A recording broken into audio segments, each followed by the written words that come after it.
बच्चों, आज की क्लास में हम फंडामेंटल ऑपरेशन ऑफ टेंसर्स के बारे में पढ़ेंगे। तो टेंसर्स में भी ऑपरेशंस होते हैं, जैसे एडिशन हो गया, देन सब्ट्रैक्शन हो गया, इसका आउटर प्रोडक्ट हो गया। तो इन सब के बारे में हम एक एक करके पढ़ेंगे। तो फंडामेंटल यानी बेसिक ऑपरेशंस ऑफ टेंसर्स। तो पहला इसमें है एडिशन।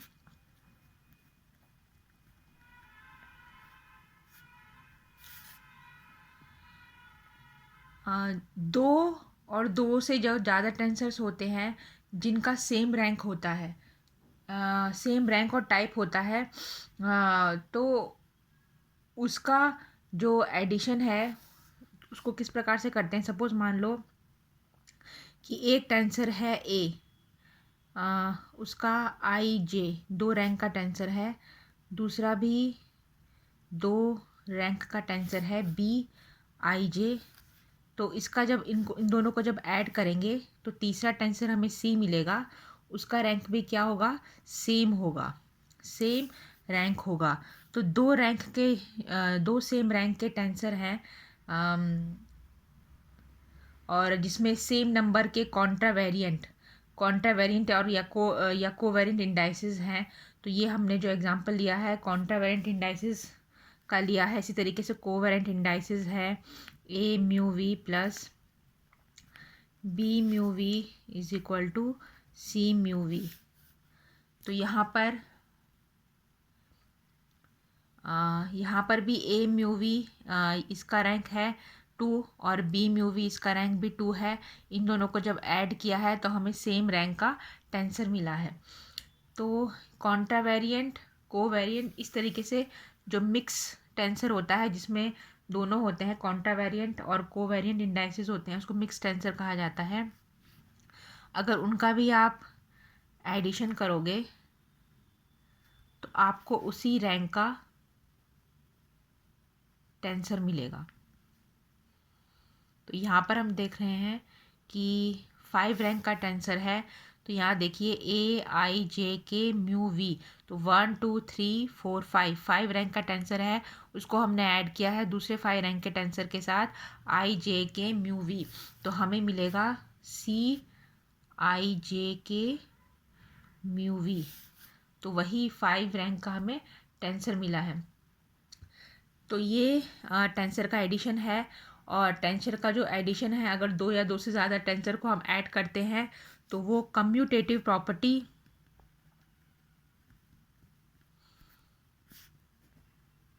और एसोसिएटिव प्रॉपर्टी को फॉलो करता है। तो कम्यूटेटिव प्रॉपर्टी है, कम्यूटेटिव प्रॉपर्टी मीन्स अगर आप सपोज मान लो 5 रैंक का टेंसर है ए आई जे के म्यू और न्यू प्लस बी आई जे के म्यू न्यू, इन दोनों को हमने ऐड किया है और हमें मिला है सी आई जे के म्यू न्यू।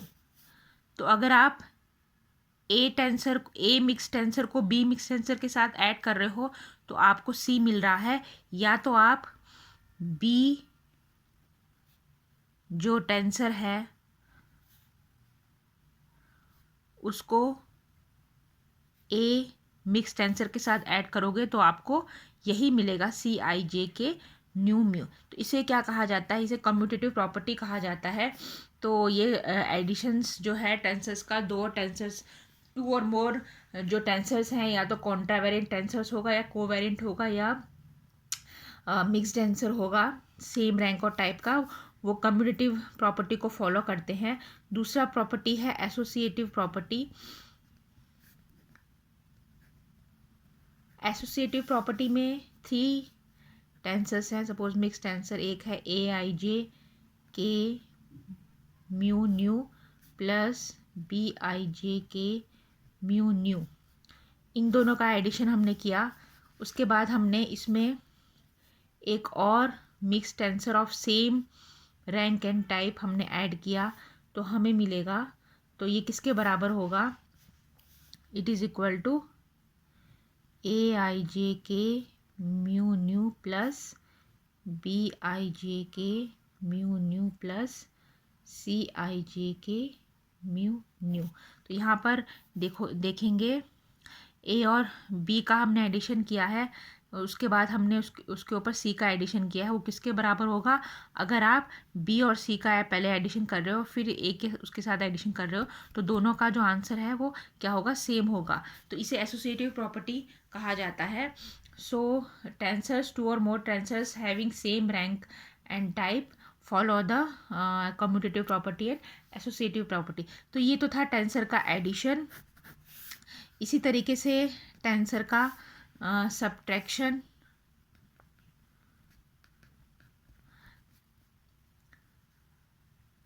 कैसे करते हैं वो हम देखेंगे।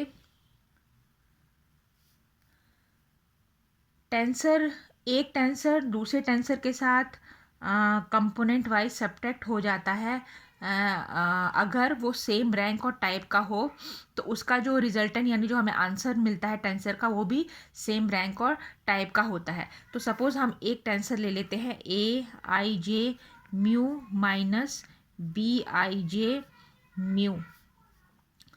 तो एक टेंसर है AIJ म्यू, उसको हमने माइनस कर दिया है BIJ म्यू के साथ, तो हमें आंसर मिलेगा DIJ म्यू।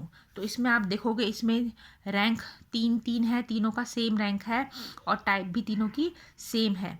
तो इस तरीके से टेंसर का सब्ट्रैक्शन पॉसिबल है। फिर थर्ड है आउटर प्रोडक्ट।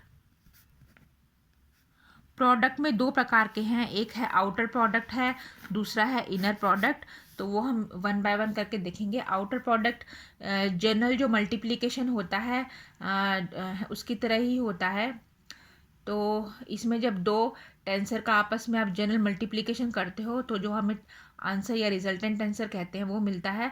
वो भी उसका जो रैंक होगा वो या तो जो हमने मल्टीप्लाई किया है दो प्रोडक्ट उसके बराबर होगा या उसके सम के बराबर होगा। है ना। तो दो outer product of two tensors is just like a general multiplication and the resultant answer will be of the rank equal to the sum of the ranks of these tensor। तो इसके बारे में हम थोड़ा डिटेल में पढ़ेंगे। तो हम प्रूफ है इसका प्रूफ देख लेते हैं। तो आउटर प्रोडक्ट में के बारे में हमने क्या जाना है? दो जो टेंसर है उसका अगर हम जनरल मल्टीप्लिकेशन करते हैं तो जो रिजल्टेंट टेंसर यानी जो आंसर आता है टेंसर का वो जो दो हमने मल्टीप्लिकेशन किया है टेंसर उनके रैंक के सम के बराबर उसका रैंक होगा रिजल्टेंट टेंसर का। तो इसको देखते हैं हम। तो इसके लिए हम एक कंसिडर करते हैं मिक्स टेंसर है AI म्यू। AI म्यू एक मिक्स टेंसर है। इसका रैंक हम देख रहे हैं दो रैंक है इसका 1 2। और एक कॉन्ट्रा वेरिएंट टेंसर है BK, इसका रैंक क्या है? 1 है। ये है मिक्स टेंसर जिसका रैंक 2 है, ये कॉन्ट्रा वेरिएंट टेंसर है जिसका रैंक 1 है। तो जो इनका आउटर प्रोडक्ट होगा उसका जो रैंक आएगा वो कितना आएगा? 3 आएगा। यानी इसका 2 है, इसका 1 है रैंक, तो जो आउटर प्रोडक्ट आएगा उसका रैंक कितना होगा? 3 होगा। ये हमें प्रूव करना है। ठीक है। तो इसके लिए हम ले लेते हैं, ये हमने टेंसर लिया है AI म्यू, मिक्स टेंसर लिया है जिसका रैंक 2 है। इसको पहले हम ट्रांसफॉर्मेशन करते हैं। तो जब इसको आप ट्रांसफॉर्मेशन करोगे, ट्रांसफॉर्मेशन करने पे तो AI म्यू क्या हो जाएगा? A bar J new, A bar J new हो जाएगा इज इक्वल टू, तो ये किसके बराबर होगा? DX bar upon del x bar upon del x आई del x nu upon del x bar mu AI mu. So ये जो mix tensor है इसका हमने ट्रांसफॉर्मेशन किया है। तो ट्रांसफॉर्मेशन करेंगे तो A का A बार हो जाएगा, I का है वो J हो जाएगा, म्यू है उसका न्यू हो जाएगा। तो एक टेंसर को दूसरे टेंसर में ट्रांसफॉर्म करने के लिए हमें क्या करना पड़ता है? Del x bar upon del x I, तो ये डेल एक्स बार जे है और ये हो जाएगा del x i divide by del x I, del x mu upon del x bar mu. तो इस तरीके से हमने इसका ट्रांसफॉर्मेशन किया है। इसी तरीके से जो टेंसर है कॉन्ट्रावेरिएंट टेंसर बी के, इसका हम ट्रांसफॉर्मेशन करेंगे तो बी का बी बार और के का एम है ना। तो इसका हम जब ट्रांसफॉर्मेशन करेंगे तो it should be D x bar, या आप यहाँ डेल ले लेते हो, del x bar upon del x, ये एम है के है बी ऑफ के। तो ये जो इक्वेशन है ये रिलेट करती है एक एक टेंसर का ट्रांसफॉर्म अगर हम करते हैं तो उसको इस तरीके से रिलेट किया जाता है। ये रैंक 1 है, ये रैंक 2 है। अब हमें क्या करना है, इन दोनों का आउटर प्रोडक्ट हमें लेना है। तो हम ये जो दो है इनका आउटर प्रोडक्ट लेंगे, लेफ्ट हैंड साइड और राइट हैंड साइड दोनों। तो इसको आउटर प्रोडक्ट करोगे तो हमें इस प्रकार से मिलेगा, A bar J nu B bar M is equal to del x bar J upon del x I del x mu upon del x bar nu, del x bar M upon del x K A I mu B के। तो हमने इनका outer product मिला है तो हमें किया है तो हमें इस तरीके से मिला है। या तो आप इसको इस तरीके से भी लिख सकते हो या फिर इसको आप इस तरीके से भी लिख सकते हो, del x bar J upon del x आई del x bar M del x K del x nu upon del x bar mu. इन दोनों को एक्सचेंज कर दिया है, इसको इस तरीके से भी लिख सकते हैं। तो ये था आउटर प्रोडक्ट। एक मिक्स टेंसर है और एक कॉन्ट्रावेरिएंट टेंसर है। पहले उसका ट्रांसफॉर्म कर दिया है, फिर उसका आउटर प्रोडक्ट कर दिया है। तो ये जो इक्वेशन है इट इज़ इक्विवेलेंट टू, किसके इक्विवेलेंट होगी, तो मिक्स टेंसर और कॉन्ट्रावेरिएंट टेंसर का आउटर प्रोडक्ट लेंगे तो वो हमें मिलेगा C bar J M nu is equal to del x bar J del x I del x bar M del x K del x nu upon del x bar nu C I K nu. इस तरीके से हमें मिलेगा answer. तो इसमें जो C bar है, C bar J M nu it is equal to A bar J nu B bar M,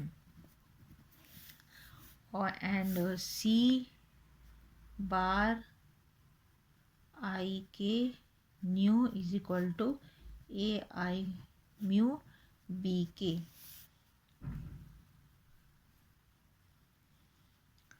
सो इसमें हमने जो यहाँ पर इधर हमने जो ये लिया था तो ये हो जाएगा equivalent to c bar J m mu, है ना। तो वो भी 3 रैंक का हमें टेंसर मिलेगा।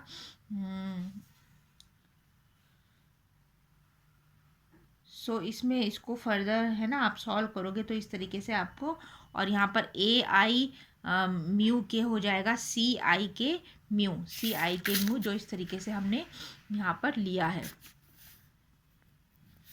सो ये था outer product of the two tensor.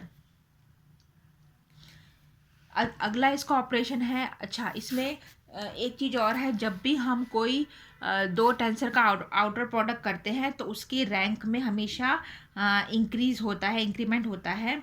लेकिन जब हम उसका डिवाइड करते हैं तो उसका या तो डिक्रीज भी हो सकता है रैंक, है ना। मतलब ज़रूरी नहीं है कि हमेशा इंक्रीज ही होगा, इसलिए टेंसर का जो डिवीज़न है वो पॉसिबल नहीं है ना। तो ये रीज़न है। तो जब हम प्रोडक्ट करते हैं तो जो रिजल्टेंट टेंसर हमें मिलता है उसका रैंक हमेशा क्या होता है, इंक्रीज होता है ना। या जो हमने प्रोडक्ट किया है टेंसर उसके सम के बराबर होता है। लेकिन जब हम डिवाइड करते हैं तो ऐसा ज़रूरी नहीं होता कि जैसे डिवीज़न करते हैं तो डिक्रीज़ होना चाहिए रैंक, तो ऐसा हमेशा ज़रूरी नहीं होता कि रैंक डिक्रीज़ ही हो, इसलिए टेंसर का जो डिवीज़न है वो पॉसिबल नहीं है ना। तो अब हम देखेंगे contraction of A tensor.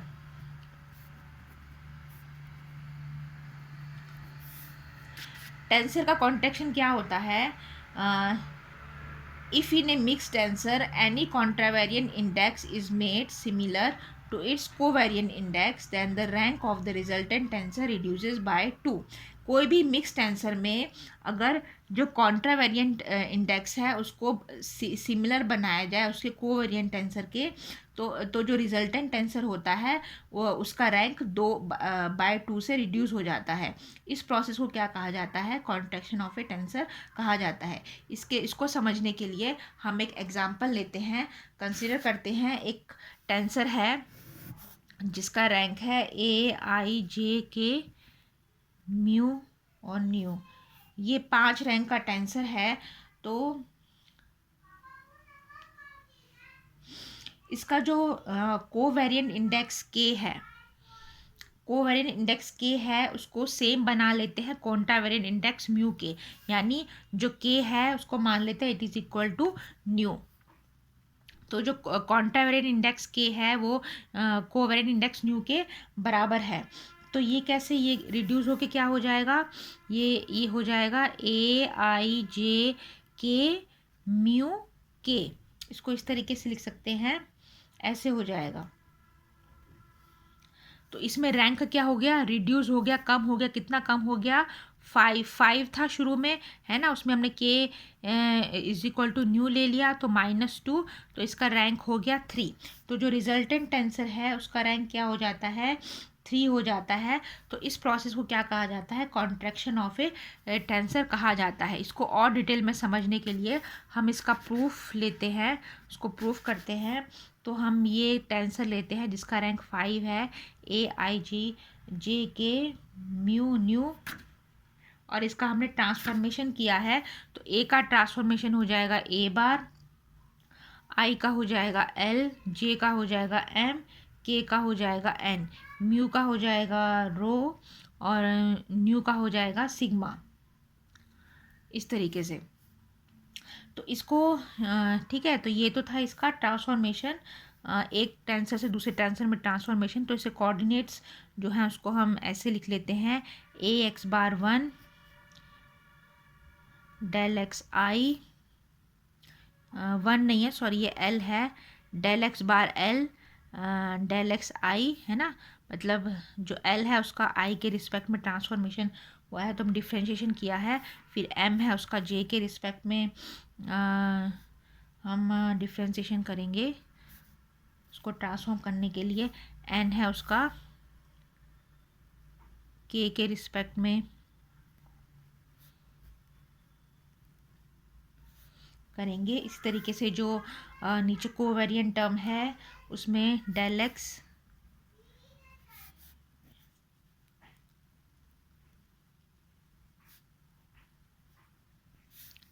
New का डेल एक्स बार सिग्मा के रिस्पेक्ट में डिफ्रेंशिएशन, तो ये हो जाएगा AIJK न्यू म्यू, इस तरीके से। तो ये तो था ट्रांसफॉर्मेशन की, इसको ट्रांसफॉर्म किया गया है।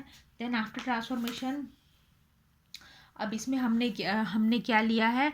के इज इक्वल टू न्यू हमें लेना है। सो इसकी वैल्यू रखनी है, के इज इक्वल टू न्यू है। तो इसमें के इज इक्वल टू न्यू, जहाँ जहाँ पर के है वहाँ पर, जहाँ पर न्यू है वहाँ पर हम क्या डाल देंगे? के रख देंगे।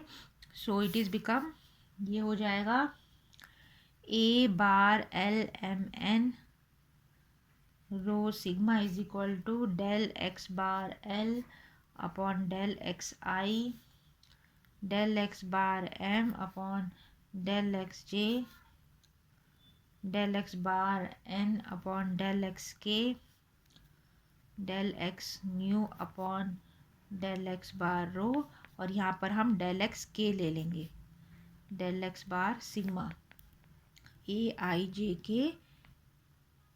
न्यू के, इस तरीके से। तो ये हो जाएगा ये इसको फर्दर रीराइट करेंगे तो ये हो जाएगा del x bar L upon del x आई del x bar M upon del x जे, और यहाँ हो जाएगा, इसको ले लेते हैं पहले ये वाली टर्म को, del x mu upon del x bar rho, और यहाँ हो जाएगा, ये कट हो जाएगा तो ये हो जाएगा डेल एक्स बार एन अपॉन डेल एक्स बार सिग्मा। सो ये हो जाएगा ए आई जे के म्यू के। तो ये इक्वेशन तभी वैलिड होगी, तभी मान्य होगी जब n इज इक्वल टू क्या होगा, सिग्मा होगा। तो n is equal to sigma होगा तभी ये इक्वेशन क्या होगी, वैलिड होगी। तो इसमें n is equal to sigma है और ये पार्शियल डिफ्रेंसिएशन है, तो मतलब इसको इस तरीके से लिख सकते हैं। ये वाली टर्म जो है ये इसको क्रोनेकर डेल्टा बोलते हैं, ये क्रोनेकर डेल्टा है। सो और ये इसमें बार का साइन है तो यहाँ भी बार आएगा, डेल एन और सिग्मा इज इक्वल टू 1। तो ये क्रोनेकर डेल्टा की कंडीशन है। अगर n is equal to sigma होगा तो ये जो टर्म है क्रोनिकल डेल्टा द्वारा इसको बता सकते हैं, ये इज इक्वल टू 1 होगा। अगर n is not equal to sigma होगा तो ये क्या हो जाता है, 0 हो जाएगा। तो ये पूरी जो टर्म है वो 0 हो जाएगी और वैलिड नहीं होगी।